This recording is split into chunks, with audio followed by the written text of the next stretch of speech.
Growing up, I couldn't help but feel like the pursuit of excellence didn't quite apply to me. I wasn't an A student, I didn't look for extra credit work, nor was I on a college track. And despite my high school's motto to excel always, the image I had of excellence was exclusionary. It was reserved only for the super smart or privileged. It seemed like an unattainable goal, a distant dream that wasn't within my reach, which to me meant I was destined for a life of mediocrity. Little did I know at the time that the true threat to my living a high quality life was Black excellence, a construct I learned later that I was expected to squeeze into, by which I would be judged, which would supersede any academic or career based life achievements that I thought were important.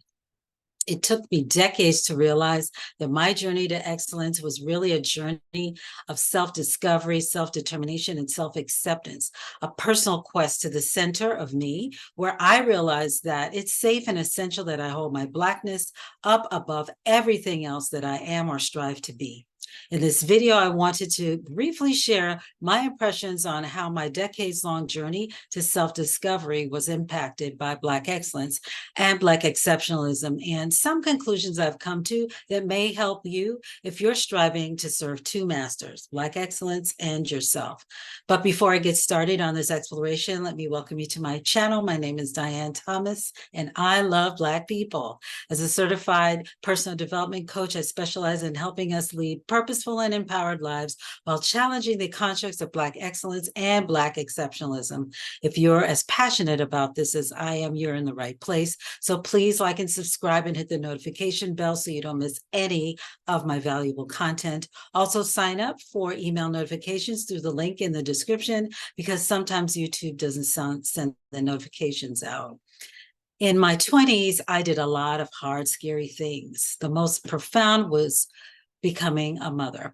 That experience motivated me to confront my fears publicly in other areas of my life by challenging myself to do things like learning to swim, dance, sing, and pursue a career in marketing communications, even though I lacked a formal degree.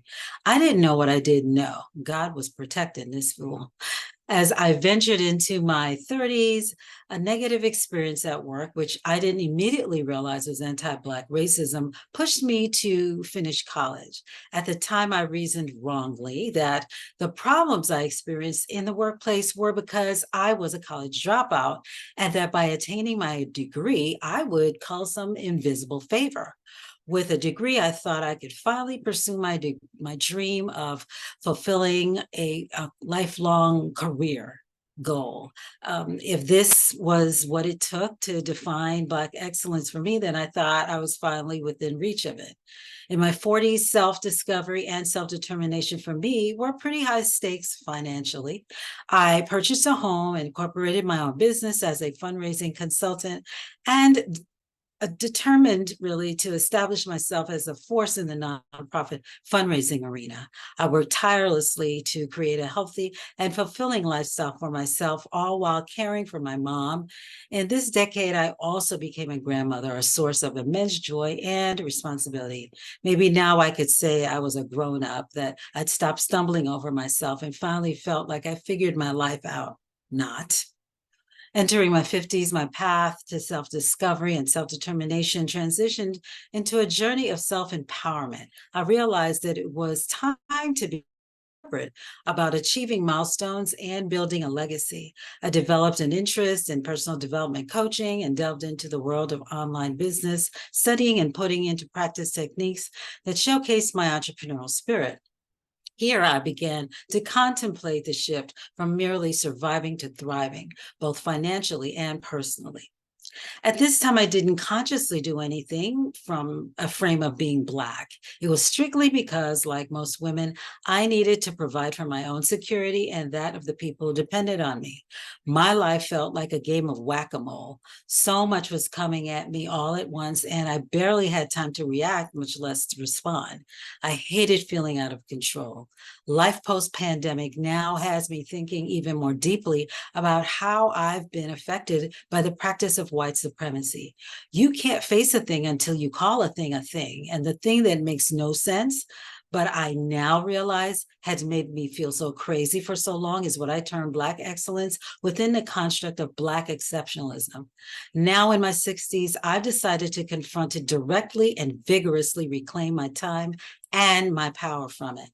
I mentioned earlier about serving two masters, and I guess all of this is to say I can't to allow myself to be sucked into this matrix I didn't create, trying to live by rules and that are designed to destroy my ambition and aspirations.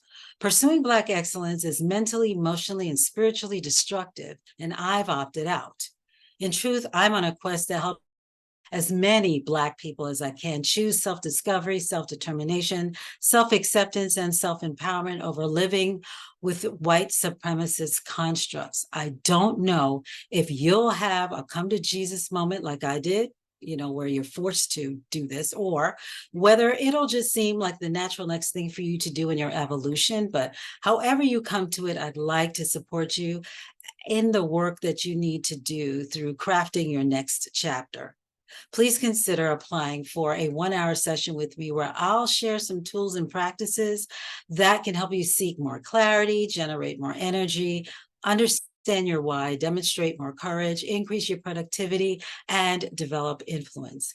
If you like this topic and want to let YouTube know so that they can put more videos like this in front of you, please remember to like this video, subscribe, and share it on your social media channels. Stay safe and blessed.